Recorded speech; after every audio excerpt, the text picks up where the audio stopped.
Paz y bien, hermanos y amigos de la familia franciscana. Estamos aquí en este contexto de novenario virtual para las celebraciones de la fiesta de nuestro Padre San Francisco, continuando pues con estas reflexiones acerca de la regla o forma de vida de los hermanos menores. El capítulo que vamos a reflexionar en esta ocasión es el capítulo 8, que tiene que ver con la elección del ministro general, y el capítulo de Pentecostés.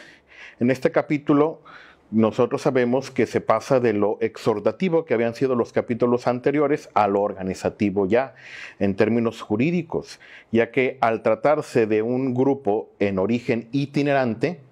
reviste de características especiales que corresponden a las necesidades particulares,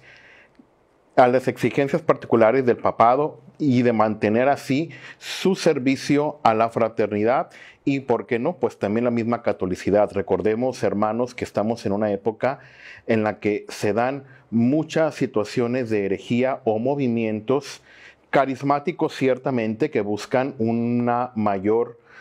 fuerza en el seguimiento de Jesús o las enseñanzas de Jesús, pero que ciertamente discrepan un poco de la autoridad pontificia. Por eso, en este capítulo nosotros podremos darnos cuenta cómo la misma Santa Sede, el propio Francisco y otras instancias van a buscar precisamente salvaguardar la catolicidad del movimiento, dándole una estructura jerárquica que consolida las relaciones de obediencia y de catolicidad, como hemos dicho, del movimiento, frente a los movimientos heréticos de la época, como ya lo hemos mencionado. Se articula la figura del ministro general como vértice de la fraternidad, que garantiza su unidad. Se desprende posteriormente que los ministros, el trabajo de los ministros provinciales y custodios, a la cabeza de las provincias y custodias. Finalmente, los guardianes como responsables de las fraternidades locales. El ensamblaje de todo esto es el capítulo general y provincial. En ello se dialoga y se llega a la formulación de las normas prácticas que regulan la vida de la fraternidad. Nos dice el capítulo: todos los hermanos estén obligados a tener siempre por ministro y siervo de toda la fraternidad a uno de los hermanos de esta religión, y estén obligados fielmente a obedecerle. Esta formulación no tiene paralelo en la regla de 1221, aunque en ella ya aparece perfilado con ciertos matices la figura del ministro general.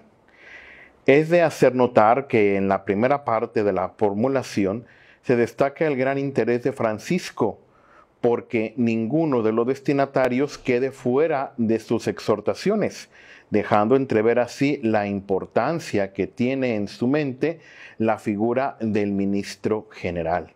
En este apartado nosotros nos damos cuenta que la regla no pone especificaciones con respecto a la condición del ministro, es decir, si éste puede ser clérigo o puede ser laico.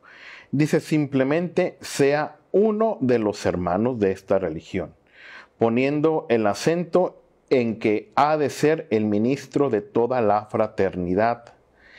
Si bien aquí Francisco no señala las funciones específicas del ministro, estas se pueden extraer de otros documentos,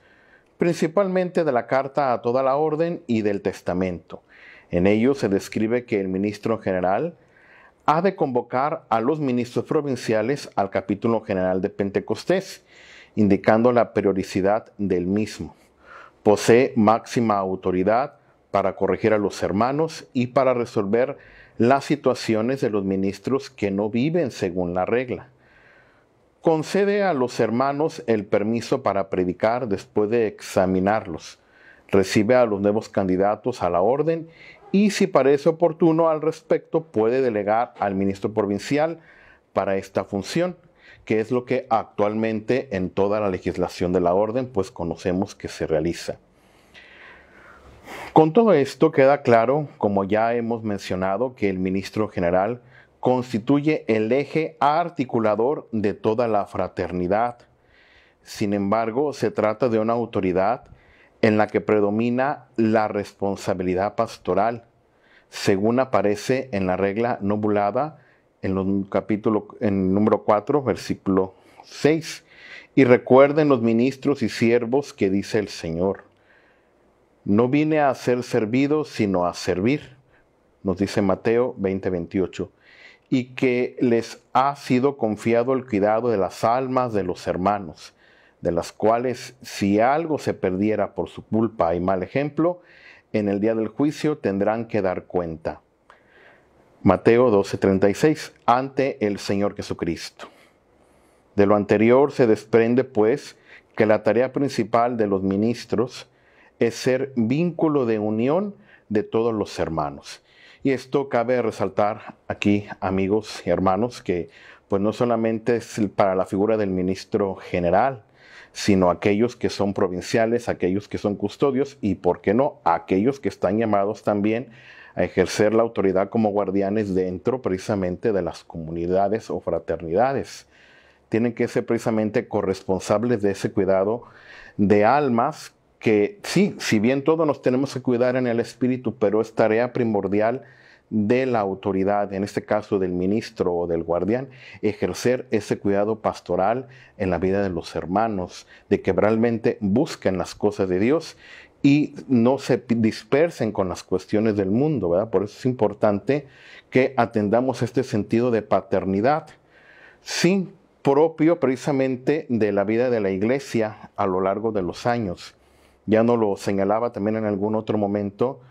Juan Pablo II al respecto, que este sentido de paternidad pues es común a todos los fieles cristianos, y bueno, qué mayor que en el caso de nosotros los hijos de la familia franciscana, pues verdaderamente nos veamos así, como hermanos, sí, pero también como padres unos de otros para estar al pendiente de ese bien de nuestra salud espiritual, en la búsqueda precisamente de la extensión del reino de Cristo y de vivir la vocación evangélica a la cual hemos sido llamados. Cabe señalar que este fragmento de la regla, pese a esta última recomendación, no presiente los abusos de poder que se dieron tras la muerte de Francisco y en otras épocas. Aquí es muy importante señalar que una vez que el seráfico padre fallece y la orden pues ya queda con esta legislación, se dieron muchos abusos, sobre todo durante el generalato de Fray Elías, en donde se da una situación de absolutismo al interno de la orden. Será precisamente una vez después del generalato de Elías donde ya se empieza a dar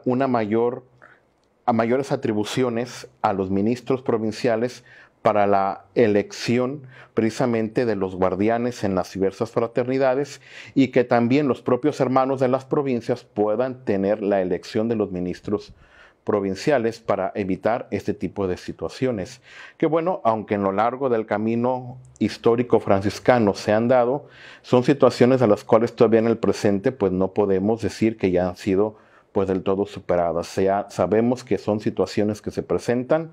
al interno de la fraternidad universal o al interno de la fraternidad provincial, pero estamos llamados precisamente a evitarlas y a seguir el ejemplo y la enseñanza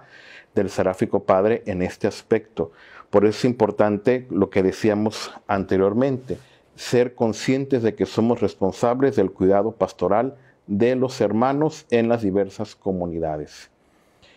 La fraternidad debe de estar encabezada por un ministro general, al cual todos deben obediencia. Cuando éste fallezca, hágase la elección del sucesor por los ministros provinciales y custodios en el capítulo de Pentecostés. A este capítulo deban siempre concurrir los ministros provinciales, donde quiera que lo estableciera el ministro general. Y esto ha de hacerlo una vez cada 3 años o en otro término de tiempo, mayor o menor, como lo haya determinado el dicho ministro. Y si alguna vez parece claro el conjunto de los ministros provinciales y custodios que dicho ministro es insuficiente para el servicio y utilidad común de los hermanos, estén obligados los referidos hermanos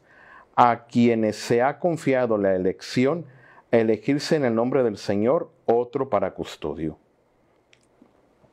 Nos centramos aquí en este apartado de este capítulo en el tema del capítulo de Pentecostés, el cual como sabemos, es la reunión de los hermanos, pero no solamente en la celebración del capítulo de Pentecostés, sino también en general de lo que significa el capítulo al interno de la vida de una fraternidad, que como lo hemos mencionado, pues sí, es la reunión de los hermanos donde esto es muy importante que lo tomemos en cuenta, celebran la fraternidad y ponen en común sus preocupaciones por la misma, así como sus necesidades. Esto nosotros lo podemos encontrar en la biografía de los tres compañeros, donde se nos habla de 2 capítulos anuales que se celebraban antiguamente dentro de la vida de la orden, el de Pentecostés y el de San Miguel. Pero al describir sus desarrollos solo se nos señala el de Pentecostés, en el cual se reunían todos los hermanos en Santa María de la Porciúncula y trataban de cómo observar la regla y destinaban a los hermanos a las diversas provincias para que predicaran al pueblo. La regla de 1221 habla de 3 capítulos.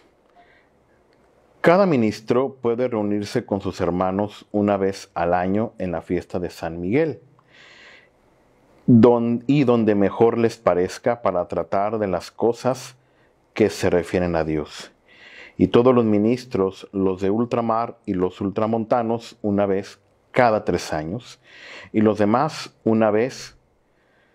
cada 3 años en Pentecostés, junto a la iglesia de Santa María de la Porciúncula, a no ser que el ministro y siervo de la fraternidad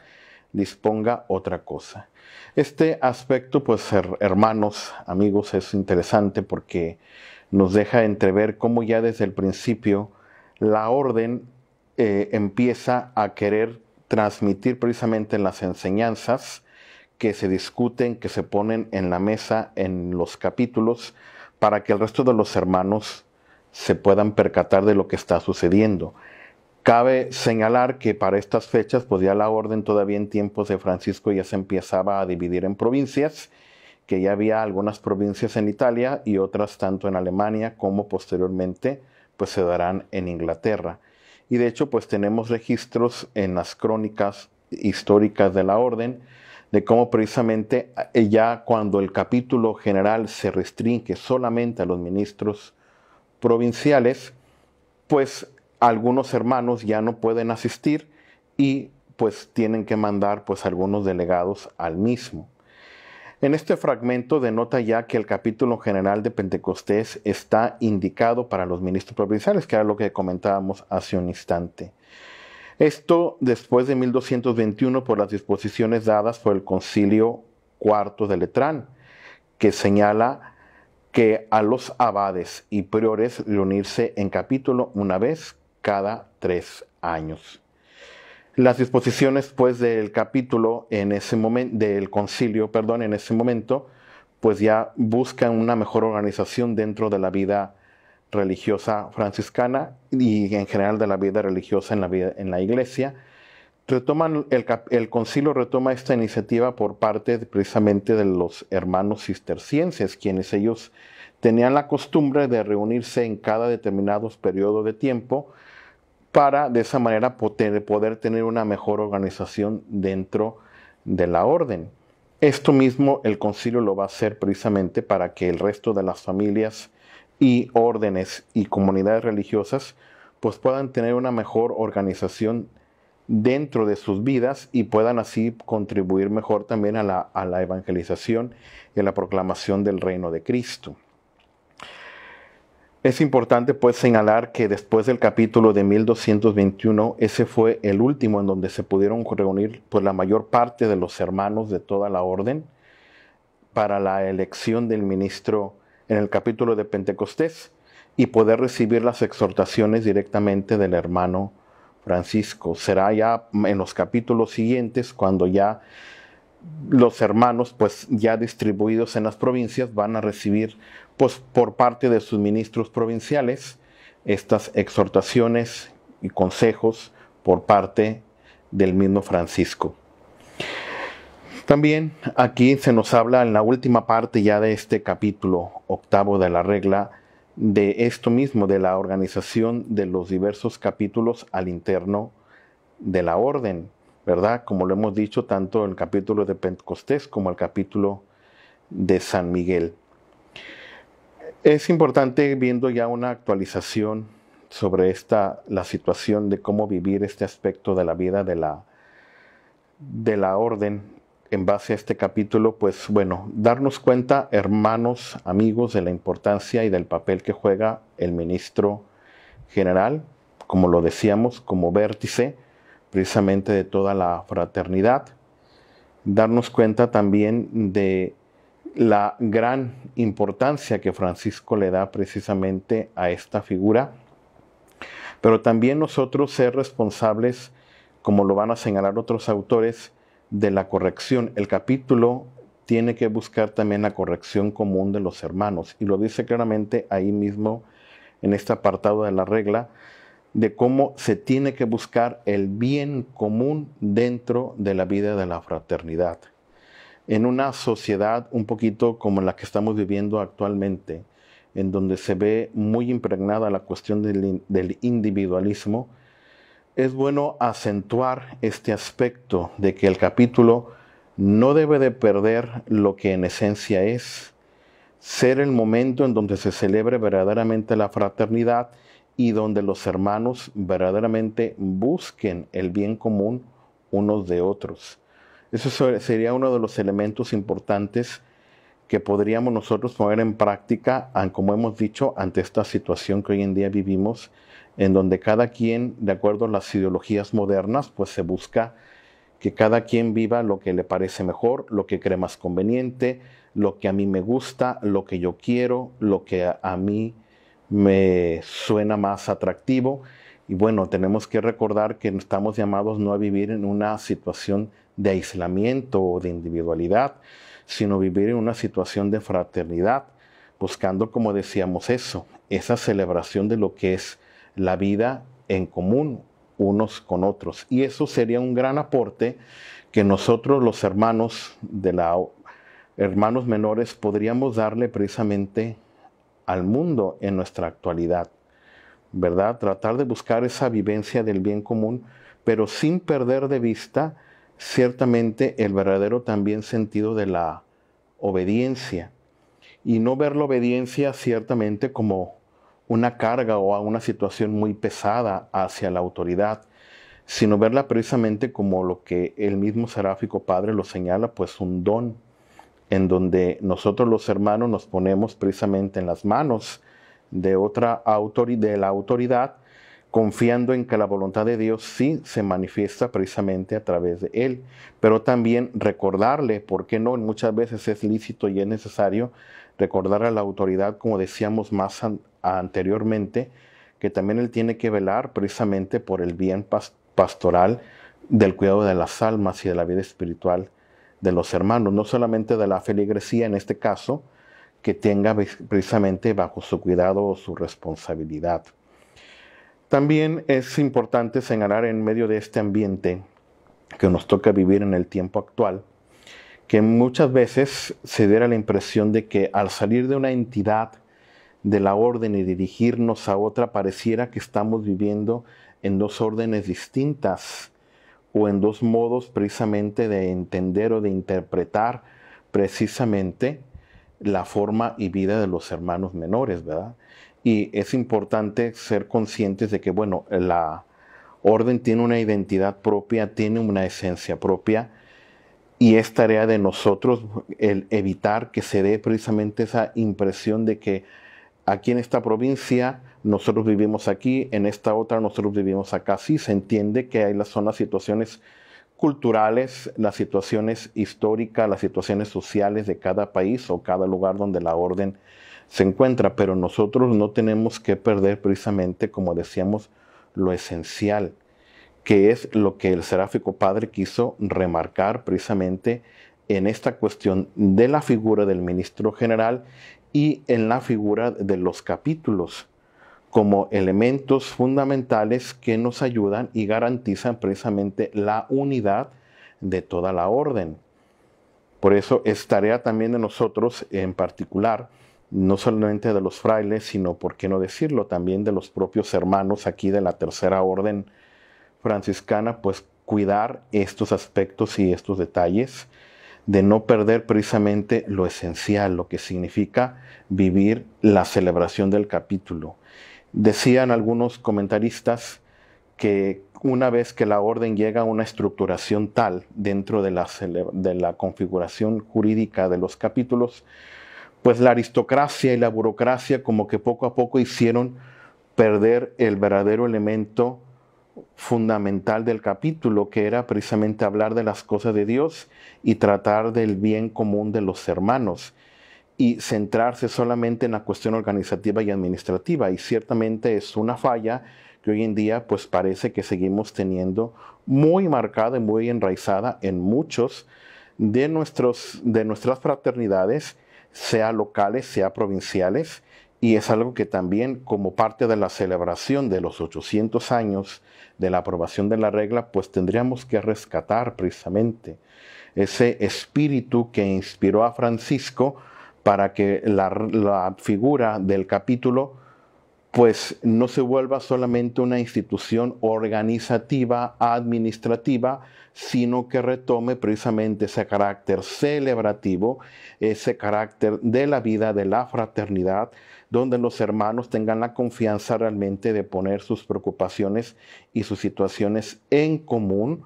para el cuidado de la misma fraternidad, pero también para celebrar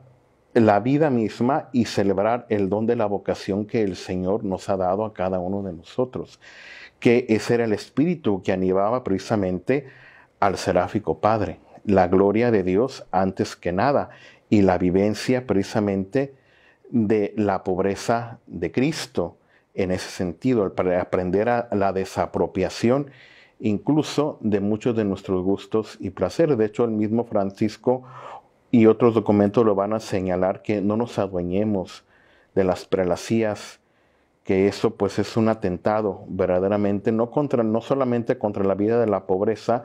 sino incluso contra la vida misma del alma, ¿verdad? Que seamos capaces de pues también saber vivir ese espíritu de desapego a las cuestiones de la prelacía y saber vivir la prelacía como un oficio de servicio, ser eso, ministros, ser servidores, ser aquellos que propician precisamente el seguimiento de Cristo, como Él mismo nos lo señala en el Evangelio, siguiendo eso que el Señor nos enseña en la última cena, cuando le limpia los pies precisamente a sus apóstoles, en donde Él se despoja precisamente de su manto, que señalaba precisamente la dignidad que Él tenía para ser precisamente el servidor, pero al mismo tiempo aquel que te incorpora de nueva cuenta a la dignidad de hijo de Dios que tenemos precisamente por el bautismo. Y es lo que Francisco pues también de una u otra manera quiere hacer hincapié en el ejercicio de la autoridad dentro de la vida de la fraternidad. Hermanos, que la celebración de este 8º centenario sea verdaderamente para nosotros una oportunidad, sí de reflexión, pero también, ¿por qué no?, de recrearnos de nueva cuenta en base a los orígenes, en base a la raíz, a las fuentes del franciscanismo. No quedándonos solamente en una celebración, pues sí, folclórica, que a veces se da mucho dentro de nuestras comunidades, sino que se vuelva también eso, el volver a las fuentes para retroalimentarnos mutuamente, volver a reinventarnos, pero sin perder la esencia, sin perder lo fundamental, que es el espíritu verdaderamente que el seráfico Padre quería para sus hijos. Y también, ¿por qué no ser una oportunidad de una reconciliación? Reconciliarnos, sí, con la propia historia dentro de la vida de la orden, dentro de nuestras vidas fraternas, en las comunidades donde nos esté tocando prestar un servicio en este momento, y reconciliarnos con nosotros mismos, con nuestro propio carisma, con el propio carisma, con la propia vocación, y seguir adelante en el camino que el Señor nos ha trazado para seguir propagando su reino, para seguir propagando su amor, su paternidad a todos los seres de la creación, tal y como era el deseo del seráfico Padre Francisco de Asís. Paz. y bien.